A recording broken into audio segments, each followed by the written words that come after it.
Hey guys, Stephen Marshall, themanslife.com.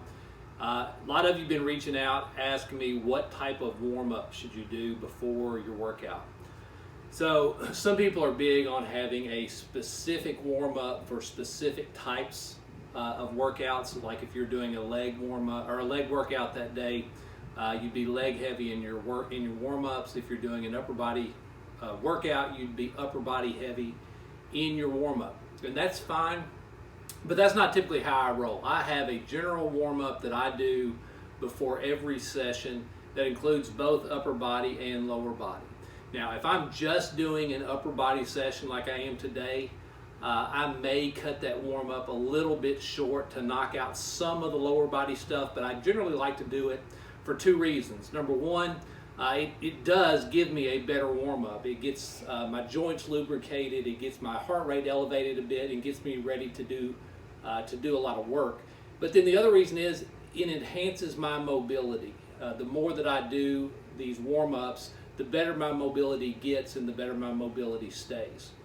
Another thing to notice is that while I do some static stretching, I don't do a lot of that in my warm-up. I'll get into stretch positions, but I like an active warm-up better than I like just a static stretching warm-up. Now, some people will tell you, and there's some studies out there that show that static stretching decreases your force output. In other words, you won't be as strong during your warm-up if you've done some static stretching. But I do like to get in stretch positions. Some people will tell you that not doing a warm-up at all will make you stronger. Personally, I've not found that. I need a good warm-up before I do my workout. And that helps me to lift heavier weight, and that has kept me largely injury-free throughout my lifting career. So here's what I do basically before every single workout session. I will abbreviate some of this just for time, just to give you a sense of what I do. So I always start out just with getting my shoulders loose, and I'll do 10 of these shoulder circles.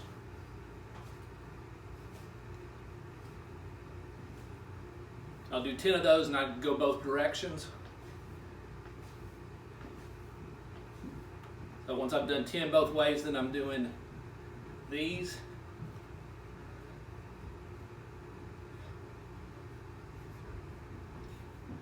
Then I'm doing some rotational stuff. I'm usually doing 10 there. Then I start doing some jumps, just straight up and down, usually about 20. If you want to work in jump rope for this, that's fine.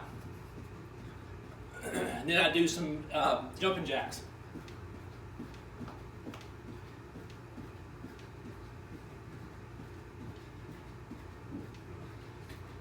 And then I'm moving, just jumping in different directions. Trying not to flex my knees much, trying to just give my calves and Achilles some work here and getting loose. Once I finish my jumps, then I'll step over and just do a few calf raises, usually about 10. Trying to get some blood pumped into my Achilles and into my calves.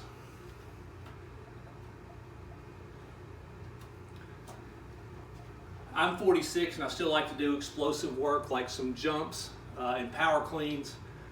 So keeping my Achilles in good shape is really important to me at this point. So after I do my jumps, then I'm going to do some leg swings. And I usually just step over here and I usually do 10 each leg straight front to back.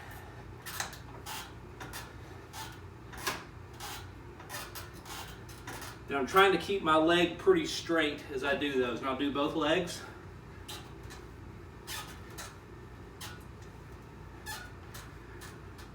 And then I'm going to go side to side.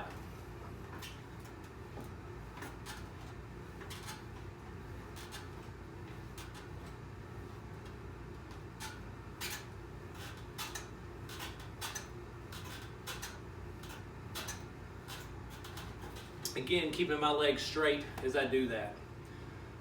After my leg swings, I do a movement I learned from Eric Cressy that kind of warms up, kind of a full body stretch and warm up. I start out with a pulling my knee up to my chest, and then I'm going to stride out into a lunge. And from the lunge, I try to really push it forward just a bit and get a good stretch in this hip flexor and get a good stretch up here.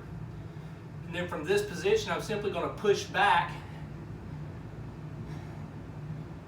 And then I'm going to try to stretch out both my calf muscle and my hammy by coming down with my chest. Just hold it for a second, then back into my lunge. And from this position on the lunge, I'm really going to push with my back glute and try to get a good stretch in this hip flexor. And when I've done that, then I'm going to take the same arm as the knee that's down, and I'm going to go up to the side and really try to get a good stretch right here. Again, I don't hold that for very long, but I get a good stretch. Then I come back up and just reverse it to the other leg. Pull the knee up, stride out into a lunge, push it forward, push it back, down into the stretch, back to the lunge, push forward with the glute, get a good hip flexor stretch, and then I'm up. And I usually do 2 of those per leg, so I'm doing 4 of those total. After that, I do what I call over-unders. I don't know what the real name for them is. I hope I've got enough room to do them. This is not usually where I do them, in my basement. But I'm going to start out over here, and then I'm going to take this leg and pretend there's a hurdle right beside me, and I'm going to try to step over it. So I'm going up, and then up. Now I'm going to pretend there's a smaller hurdle, and I'm going to get under it. Under. Another hurdle, up, up, and under. And I'll do a couple of those. And that really gets my hips nice and loose.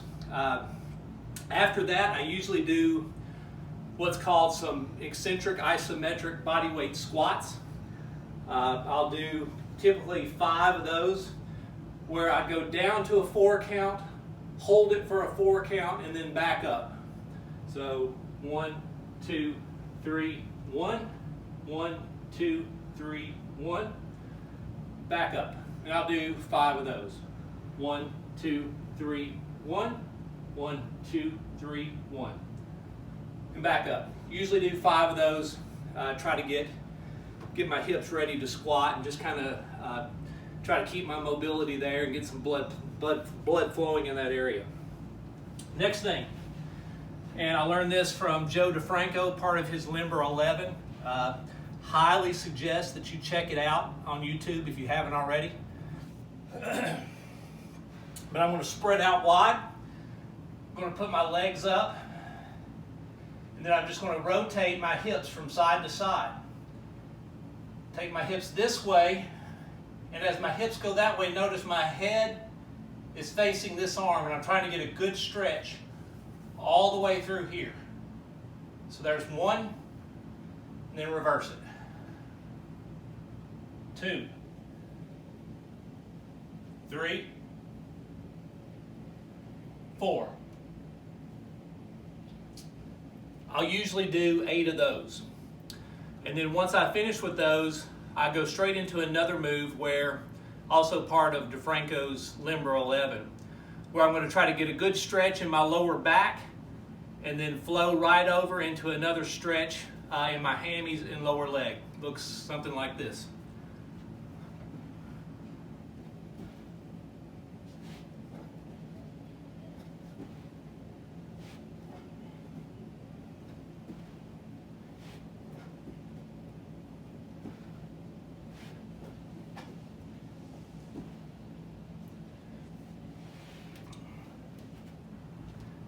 And then the final moves that I do is another kind of a combination movement.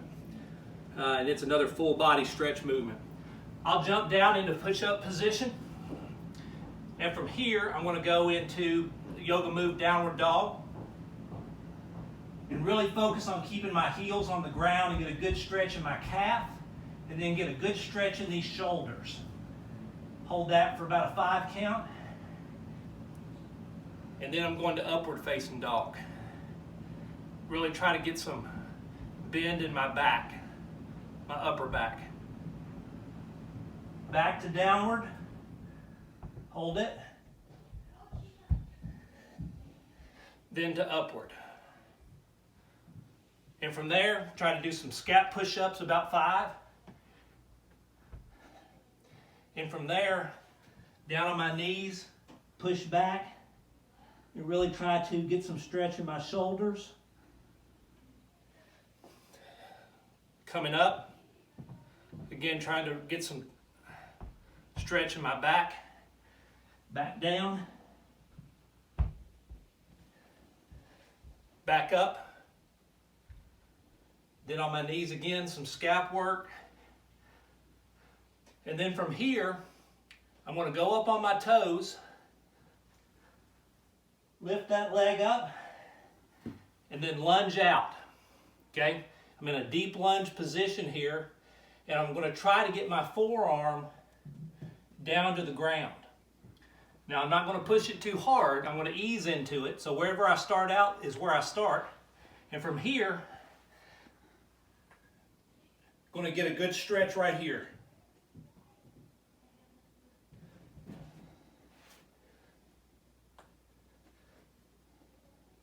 And usually by the third one, my forearm's down. And from here, I'm going to slide back into a Cossack squat.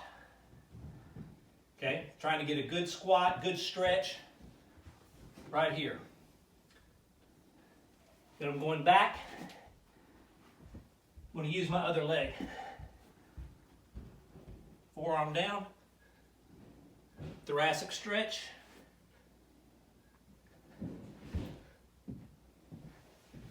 Into the Cossack squat. And at that point, my entire body is ready to rock and roll. This warm-up has served me very well. Like I said, helped me to move some pretty heavy weight for 46 years old and kept me injury-free for over 10 years. Got any questions, hit me up on Twitter @TheMansLife. Check out my website, themanslife.com. You guys have a great day.